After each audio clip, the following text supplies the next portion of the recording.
Olá, pessoal, sejam todos muito bem-vindos, todos muito bem-vindas de volta a mais um vídeo aqui do nosso canal Drusila. E nesse vídeo eu estarei falando de um assunto que me fizeram uma pergunta e eu achei bem interessante essa pergunta e eu vou estar respondendo. E a pergunta foi: como é trabalhar para prostitutas?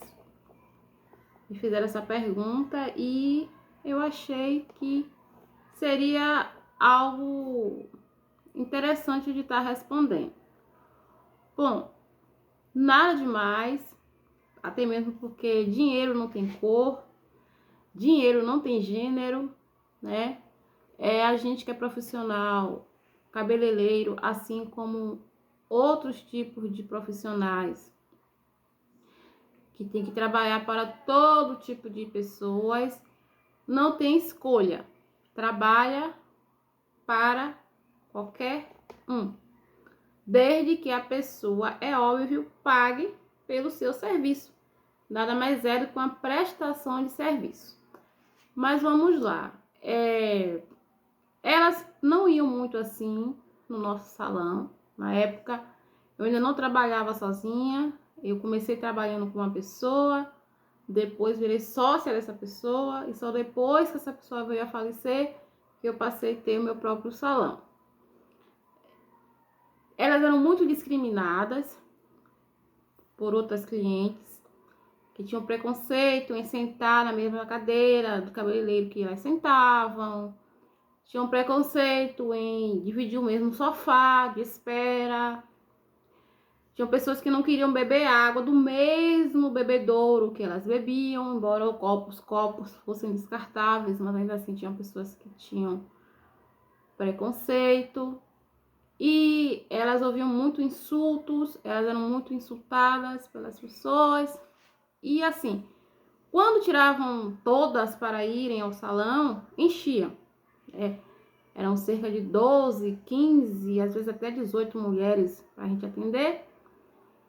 E aí, com o tempo, elas foram revezando. A gente começava o atendimento para elas na quinta-feira, um tanto pela manhã, um tanto pela tarde. Aí, quando era no sábado de manhã, elas e outro tanto, ou as mesmas que foram. Eu sei que não dava muito certo. E o que é que aconteceu? Elas resolveram fazer um acordo conosco, né? Que nós estivéssemos indo até lá, até a zona, né? Até o cabaré, aonde elas trabalhavam. Em troca, elas estariam pagando a mais para a gente. Só que daí então a gente conversou, né?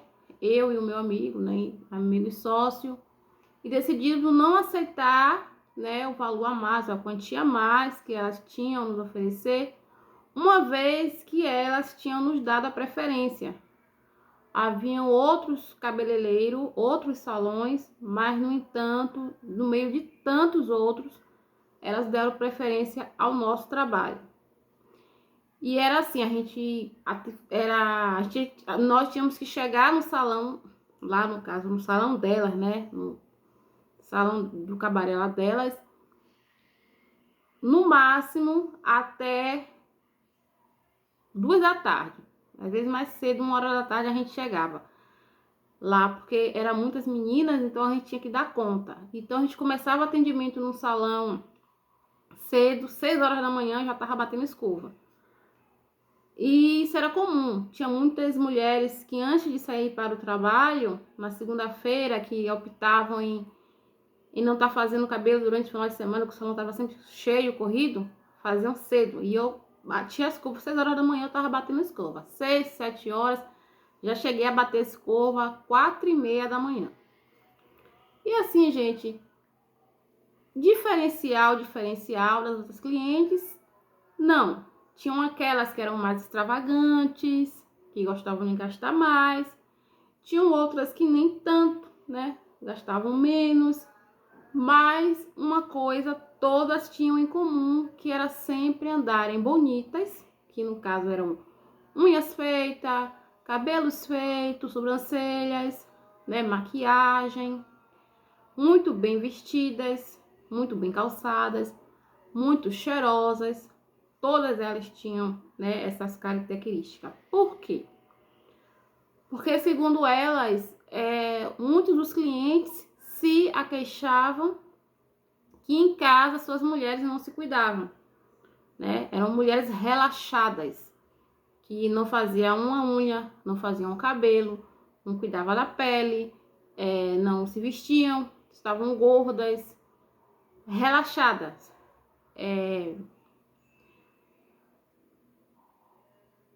Tem aquele fundo de verdade que a gente sabe que homem mente, né, pessoal? Mas também tem aquele fundo de mais verdade ainda, que de fato muitas mulheres, depois que casam, elas se jogam desprezo. Eu cansava de estar fazendo maquiagem nelas, fazendo unha e fazendo cabelo, e de repente o telefone tocar e eram os clientes simplesmente para conversar, para desabafar, problemas de empresa, problemas de faculdade, problemas de uma série de coisas, e elas diziam, né, que elas tinham que ser bastante compreensiva, dócil, meiga, aquele tipo de coisa, né? Mas em momento algum elas me incentivavam, né, não somente a mim, como meu amigo que era gay, a viver até aquele tipo de vida que elas viviam. Mesmo depois que a gente passamos a ter mais uma proximidade, passamos a ter mais assim, devido ao tempo que a gente ficou trabalhando com elas, elas continuaram afirmando. Tinha todo aquele glamour, tinha, né? Elas falavam da parte positiva e também falavam da parte negativa de serem garotas de programa. Elas falavam que muitos homens tinham esse lado que só era fantasia mesmo, né? De conhecer, de saber como que era, como se comportava uma garota de programa, né? A forma que elas agiam, a forma com que elas pensavam. Nada mais além disso. Eu me surpreendia muito, porque nós, durante esse tempo, trabalhamos não somente em um, mas como em vários cabarés, e todos tinham sempre a entrada principal, né? E tinha uma entrada, né? Uma segunda entrada oculta por detrás ou do lado, que entrava aqueles clientes, né? Que muitos ninguém dava nada. Achava até que eu mesmo me surpreendi com muitos. Uma das coisas que eu mais me surpreendia era ver o tanto de jovens. Eu achava que cabaré era só para homens mais velhos, né? Homens de idade. E eu via muitos jovenzinhos, né? Muitos meninotes, assim, na idade de seus 20 e poucos anos, frequentando e pagando pau mesmo, entendeu? Lá para as mulheres se apaixonarem e tudo mais. Mas, pessoal, o que me marcou era que eu era bem nova na época. Eu estava por volta dos meus 16, 17 anos.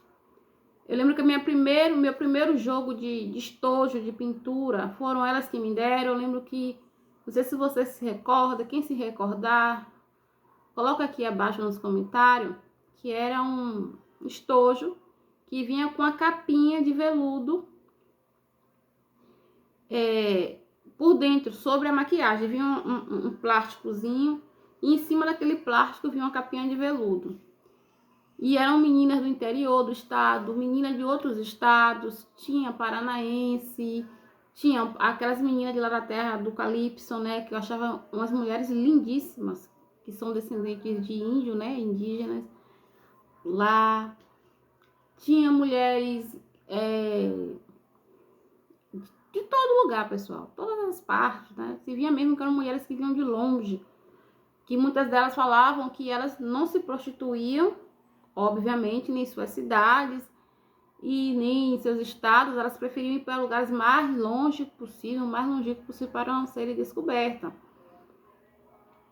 E eu ouvia e presenciava muitas histórias tristes, tristes mesmo. A ponto de eu dizer para vocês que é uma vida que a gente não deve desejar para nem mesmo o pior dos nossos inimigos. Tinha muitos que tinham 10 anos fora de casa, tinha muitos que tinham filhos que eles abandonavam, porque prostituição é viciante como se fosse um vício de drogas. Muitas delas me falavam que elas chegaram a casar, mas uma vez que caía na vida, elas não conseguiam ficar dentro de casa e serem mulheres de um homem só. Parecia que elas tinham a carência, a necessidade de se relacionarem com outros homens. Então, eu lembro que tinham muitas que montavam casas com os móveis tudo de luxo, os móveis tudo de primeira. Passavam-se 6 meses, as mulheres vendiam tudo a preço de banana, sabe? Aquelas coisas que elas compravam caríssimas, luminárias, coisas de Murano, coisas chique. Elas davam uma louca e elas saíam vendendo tudo e viajavam e sumiam no mundo, que ninguém sabia se estavam vivas ou se estavam mortas, simplesmente sabia que tinham sumido, né? E quando reapareciam e voltava, comprava tudo novamente. Tinham muitas que tinham problemas mentais. Sério, gente. Cadeira de cabeleireiro pode não parecer, mas é mais parecido com um divã. A gente aprende a ouvir muito, a ouvir e tentar entender. E eu percebia, hoje ainda mais do que antes, que muitas daquelas mulheres elas tinham problemas psicológicos que precisariam serem tratadas. Muitas eram viciadas em drogas, eram mulheres bonitas, belíssimas, mas viciadas em drogas, no uso de cocaína, de maconha, enfim. E elas não conheciam o amor, né? Elas não conheciam o amor, a maioria delas odiavam homens. Muitas chegavam para mim e me diziam que tinham nojo de homens, sentiam nojo, odiavam homens, mas estavam ali pelo dinheiro. Outras tinham gigolô, né, que ela ganhava de um e passava para a mão de outros, e a gente ficava sem entender porque que aquele tipo de coisa acontecia. Mas eu muito que acredito que era um ciclo vicioso, né, de destruição ali na vida delas, que girava em torno delas.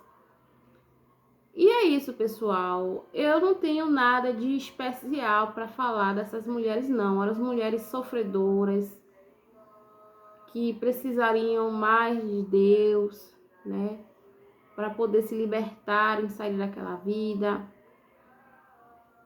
Mesmo aquelas mais experientes, que já estavam há mais tempo, me falavam sempre a mesma coisa.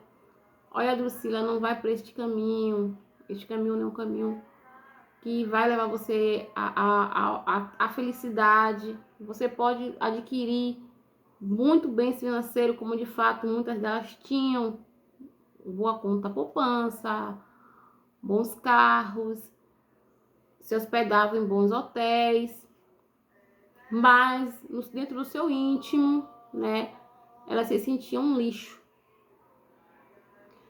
Muitas diziam que caíram na vida porque foram traídas pelos seus maridos, e aí, era tanta coisa, gente, tanta coisa assim. E é isso aí, pessoal, né? Espero que eu tenha matado a curiosidade de algum de vocês. Gente, meu cabelo, graças a Deus, tá começando a crescer. Não sei se vocês têm observado a diferença dos outros vídeos. Eu tô aqui com essa franja já grande. Pode reparar que ela tá com a ponta parada. Deixa eu ver se eu coloco assim para que vocês possam ver. Tô aparando devagarinho. para poder ir renovando, crescendo com mais força, até voltar a fazer a aplicação do meu Enê Zilda. E aqui atrás é a parte que ainda tá bem quebrada, porque essa parte aqui de trás do meu cabelo é o 4D. Então é um cabelo mais quebradiço, mais sensibilizado pelas químicas. Assim, teve gente que me perguntou a minha idade. Eu tenho 42 anos. 42 anos de idade. Então é isso, pessoal. Espero que vocês tenham gostado do vídeo. Quem gostar, deixa seu like aqui abaixo. Não se esqueça de se inscrever no canal. E até o próximo vídeo, se Deus quiser.